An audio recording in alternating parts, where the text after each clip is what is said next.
Hey guys, Chris here, County Line Fright. So we're getting ready to set up and start the 2021 haunt season this year. So this year, the story behind our haunt is The Evil Within. It's going to be based on a serial killer that we've been trying to hunt down. All the cops, investigators, detectives that go in, they never come out. So we're asking for your help to go in and track this guy down. However, once you're inside, you realize that you're not only hunting him, but he's hunting you. So today, I'm going to walk you through a little tutorial on what we're looking at doing for our creeper van. 1985 G Series 1500 creeper style Chevy van. The old iconic van that just looks like a creeper. We're going to be doing some really cool stuff. I'm going to be experimenting with some foam shapes that we had cut out by our foam manufacturer. I created this CAD drawing of all the profiles of the exact replica of the Chevy G 1500 van. So when we assemble these all together, this thing should work out perfect and look spot on, awesome. Can't even wait. So stay tuned. So I got my bumper here for my van. I had it pre-cut, as you can see, to the profile of the bumper. I just got to come back, I got to loosen up, soften up these edges right here. And round these corners to make it actually look like a bumper. So I've already started doing a little bit of that. Typically what I'll do, start using a hot iron, taking off a little bit at a time, or a rasp, like a rougher file works pretty good to get off the majority of like the heavier stuff. And then I start working myself down to a lot lighter grit file or some sandpaper. So I'm gonna start cleaning this up here.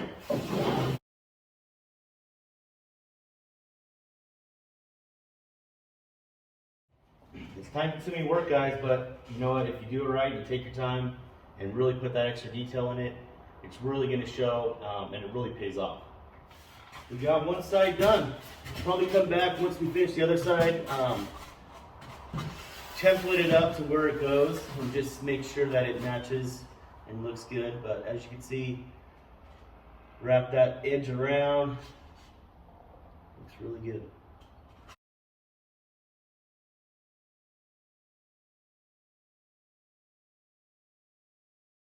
Okay, so what we're doing is we're drilling and pinning. So we're going to drill out and auger out some holes in the same position on each side. Like I said, a little bit bigger than what the diameter of the dowel is going to be. And then we're going to take a dowel. We're going to pre-fill these holes. We actually need to clean them out first. We're going to dump this out, clean out the holes. And then we're going to insert some foam into the hole, drop the dowel in. It's going to stick up on the other side. The other side hole, we're going to flip it on top. We're going to glue it together. Okay, here we got the back side of our van. Here we have the side panel to our van. So what we do here, because the foam pieces only come in 4-foot blocks, the foam company was only able to cut these in sections. So we have a 7-foot long van. It's a partial van. The way it's going to be set up on our haunt, you're not going to see the whole thing. So they come in pieces. We match them up, make a reference line all the way down. We auger some holes with a drill bit, a little bit bigger diameter than our wood dowels. We then put some foam in it, wood dowel it, put it together, let it dry overnight. This thing is strong as heck. It's not going anywhere. So once we glue it together, we come back and we fill in the seams with a little bit of foam. We're going to come back, we're going to cut that off, sand it off, make this thing look slick. You never even see the seam. Okay, so what we have here, folks, is the rear of the van. The start, blank canvas, flat piece. We haven't installed the door sections yet, which will give it that three-dimensional profile from the side, from the back side.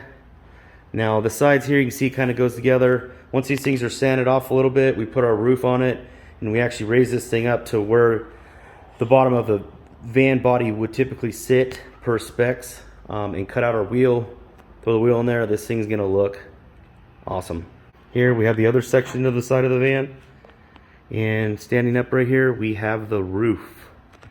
So all these will be glued together, pinned and doweled, super strong. We'll come back with mesh tape, reinforce the joints that are going to get a lot of abuse, and foam coat it.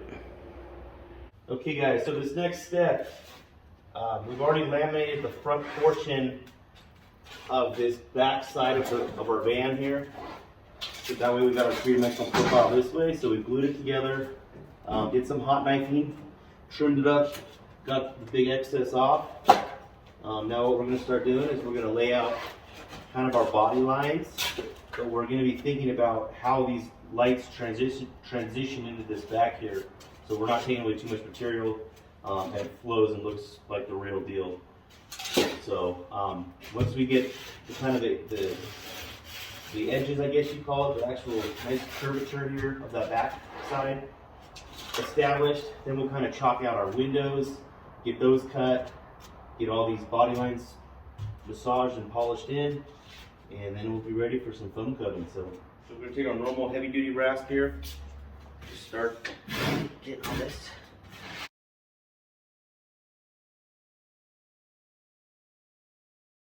So now you can see we're getting somewhat of a little profile going on here.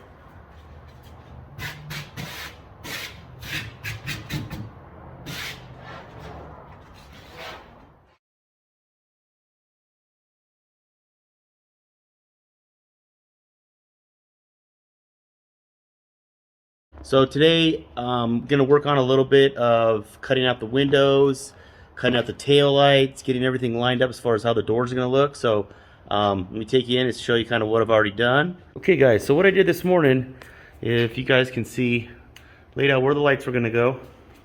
I've actually already cut out where the lights go. Just did some rough cutting here, allow for this new style light assembly to drop in. What I'm going to do is I'm going to come back, I'm going to fill this in with some foam to give it that exact detail, give it a little lip out here, and I'll sand it down really nice, make it look real pretty. Now what I'm doing here is I'm going to start cutting out for the windows. Okay, so what I'm going to use here is I'm going to use my hot knife to start making chunks out of it.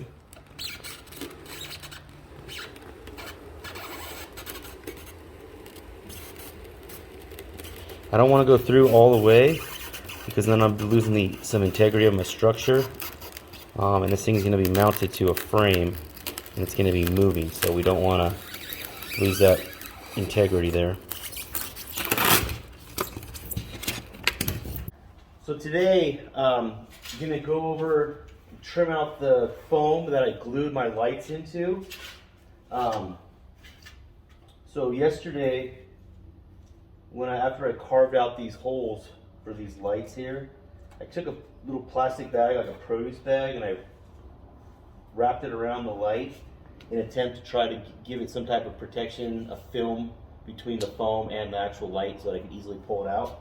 So today what I'm going to do is I'm going to gently cut it around here, trying to get the rough shape of the body line from the light back to the body. And then at the same time after I do that, then we're going to see if we can pull this thing out of here, if my plan worked out. So let's check it out.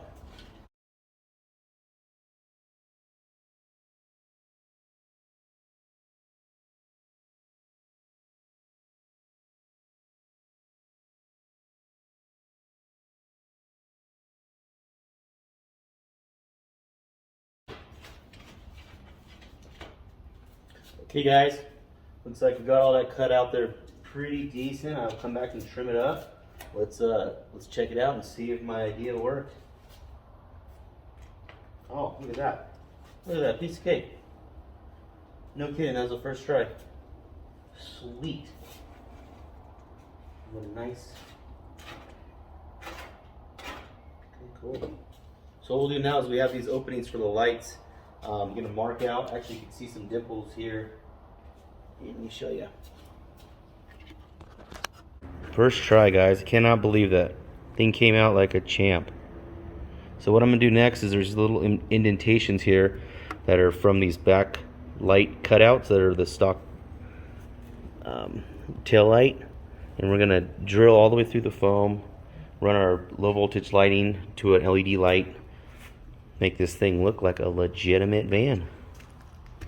So I'm in preparation to clean up this excess foam and get this body line kind of curved. So I tried the Dremel tool with a little small sandpaper wheel on the end, and it wasn't doing that good of a job. It seemed to be cutting the foam more than actually chipping that foam off. So I actually used the low expanding foam on this, thinking that it was going to be a little tighter cell. In fact, it actually left some bigger air bubbles in it. So I'm going to have to go back with some foam fill that up. So what I'm finding is 180 grit sandpaper is taking this off really easy. It's not messing up the foam too bad. So with very little pressure, you're able to get this off here. Actually blending really nicely. Okay, so we got the foam trimmed out, got everything kind of cleaned up, softened the edge on the top of this roof right here.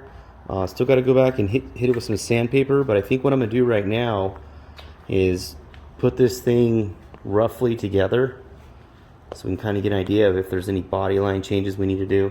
Those are those mess ups or dents that I was telling you about. Those things will look really good. I'll spray paint them, put some rust in them. There's some reinforcement backing for when I put my bumper on, and also whenever I secure it to the metal frame. Okay, so what we're going to do here is we're going to use this Dremel tool. Got this little round ball, little disc on here. Seemed to be the best one. Tried out a few different ones. Seemed to do a nice cleanest job, didn't cut in too fast. So speed 2 seemed to be a direction. If I went forward in the opposite direction of the spin, it seemed to cut a little slower, had a little more control of it. But as you can see, got a pretty nice clean line. Really defines the doors now. Okay guys, there she is. About 95% done with the shaping. Got a little bit more to do, round off some roof corners. What I think I'm going to do now is go back and do a little detailing around these windows in preparation for some plexiglass that we're going to be installing with some tint. Maybe the tint looks messed up and old. We have some other detail stuff going into this, but you guys will have to wait for the next video for that. Okay guys, that concludes video 1. If you guys want to see what else is going on here in our world, we have video 2 and video 3 coming up. It's going to show you the foam coating process, also going to show you how we're doing some painting, some detailing, and if you guys are lucky, you get a behind the scenes look at how this prop's going to be in action and how we're hooking it up to some real life animatronics for our 2021 haunt. For more information on that, check us out on Instagram at County Line Fright. Subscribe to our YouTube channel, please, and give us a like. Also, September 24th and 25th will be the kickoff to our 2021 haunt, so be sure to check us out. Remember, the lines get long. This haunt's going to be awesome. Can't wait to see you guys there.